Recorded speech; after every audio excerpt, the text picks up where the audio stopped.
Alright, hello. It's Miss Marta. Miss you guys. Hope you're doing well.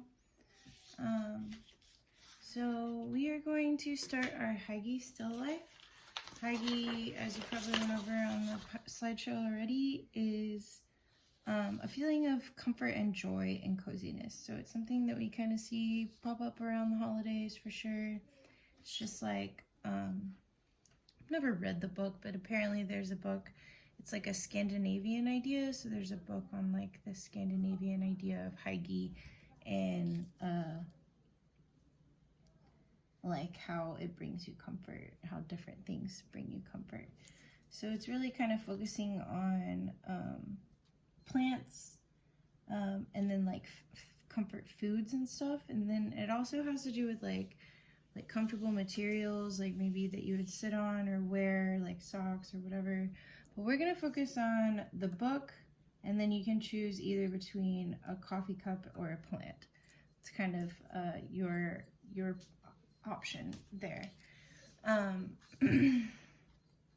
So we're gonna be talking about space because we're filling our space. We're gonna be talking about value to try and make our objects look a little bit more 3D, give them form.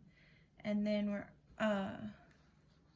we would be talking about pattern, but I kind of took that part of the assignment off just to, one reason is because I don't have Posca pens for everybody to use. Those are like paint pens, which would be the last step, is to go over your work with Posca pens to add patterns on top. So if you have those, or if you just kind of like want to add that in yourself, you feel free to do that. But if we don't add, if we don't add patterns on top, that won't be any points off for this project, because we're mostly just thinking about doing a still life, and we've done still lifes before, but thinking about doing a still life of comforting objects. Okay, so getting started, we're going to start by drawing, and you can do the coffee cup or you can do the plant. Like I said, I'm going to do a plant. I'm a big plant nerd. I like plants a lot. So I'm going to start out just by drawing my plant. I'm going to use kind of the reference that we get in the packet. Now the top of pots are circles if you look at them from the top, right? But we're not looking at it from the top, we're looking at the side view, so we need to be paying attention to drawing it from a side angle. Okay, I don't really like how rounded my bottom corners are, so I'm gonna kind of go over that a little bit better, make it look a little bit, not pointed, but a little less rounded. An important thing to remember at this point when you're in the drawing phase is just to draw lightly in case you want to correct something or want to change something, you can. I also have like this thing right here is like what's holding up my phone, so it's kind of like hard to keep bumping my arm into it, and it's limiting me, but it's okay. We'll get through this. Okay.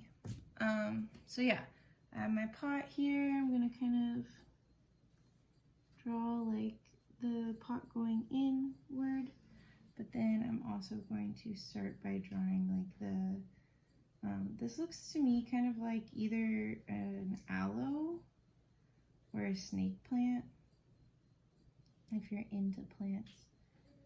If not, then maybe you might want to be. Plants are so good to have around, they're good for you. That's another part of Hygge, is like, it's not just things that make you like feel good, it's things that are actually truly good for you and bring you like real happiness. So plants bring you real happiness because they are producing oxygen for us, number one. Like I said, this looks a little like a snake plant, and snake plants are one of the best air purifiers that you can have in your home. Also looks a little like an aloe, which is where we get aloe vera that helps heal like sun wounds or burns, you know. So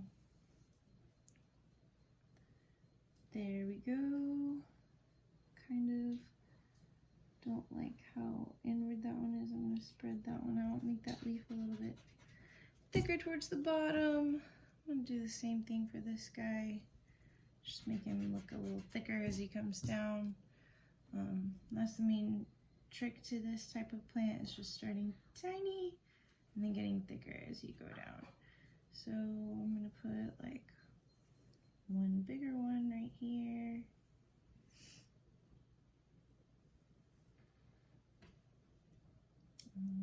A bigger one right here, kind of poking out. And I'm really just like referencing what's on the packet and then like trying to draw that.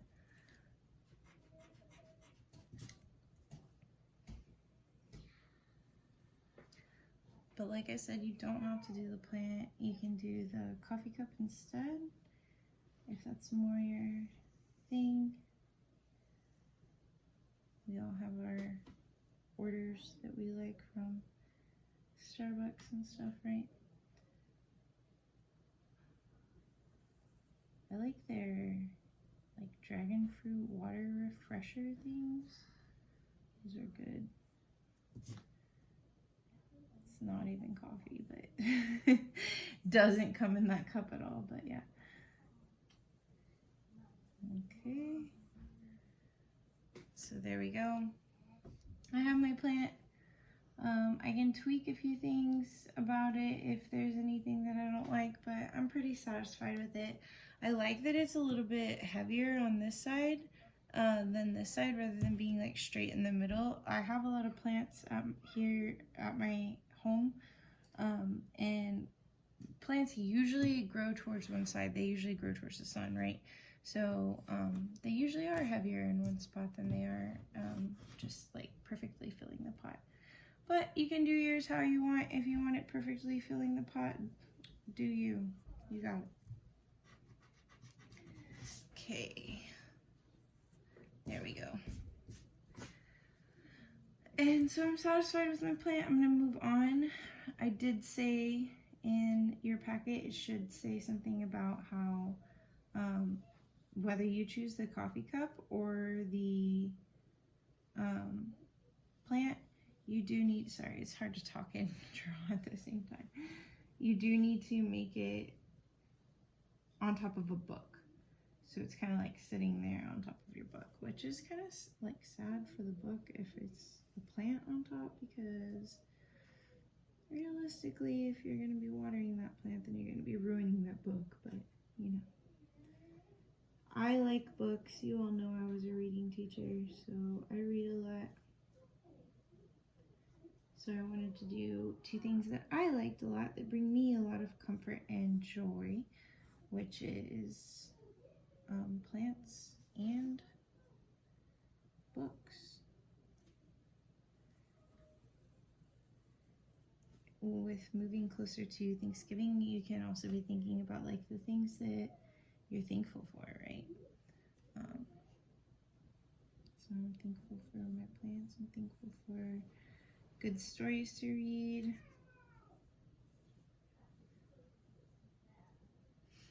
Okay, and then kind of maybe just a few lines in here to give the illusion of pages.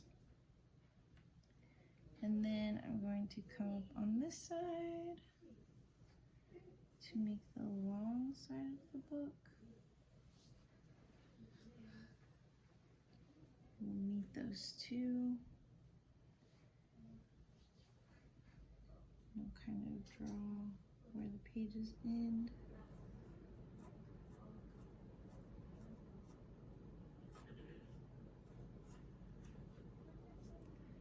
Can't wait to see what you guys do with this project. You guys always impress me with what you do, so I know I'll be impressed with this one too. So I'm kind of going back. This is a hardback book, so it's got a thickness to the cover.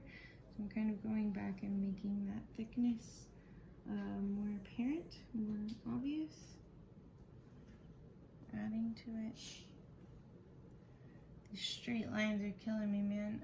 I wish I had brought a ruler home. know I have one around here somewhere, but I'll just do these sketchy lines and erase.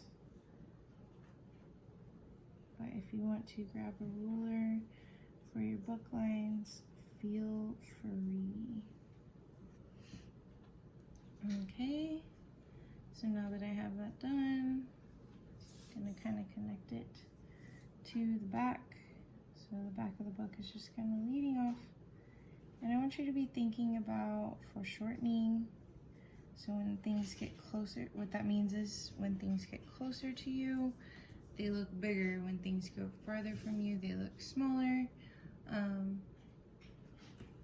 Just something to keep in mind for the different angles. You're gonna kind of just work with them until they kind of look right, kind of seem right.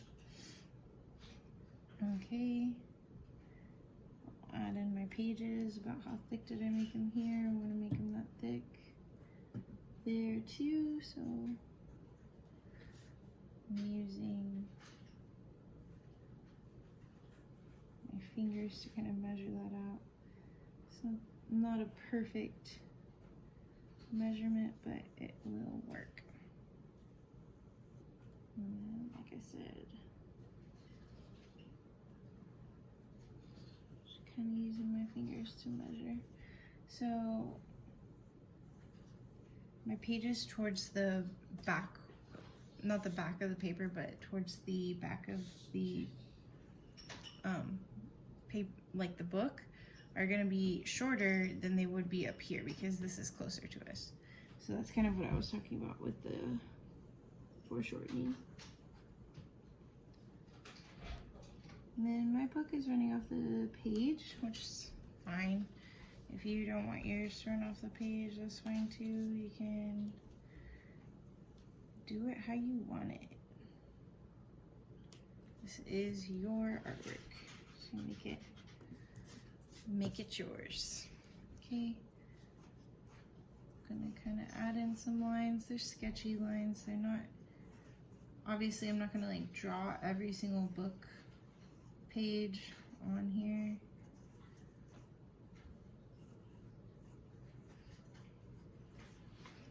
So there we go. I'm all done with that. And my last step is to give it a table line. So this is sitting on like a coffee table or an end table or some kind of table. So I'm gonna just give it that straight line in the background. I wanna do it where the plant meets the book. And I'm done with my sketch. My next step, I don't know how I did that. But oh well.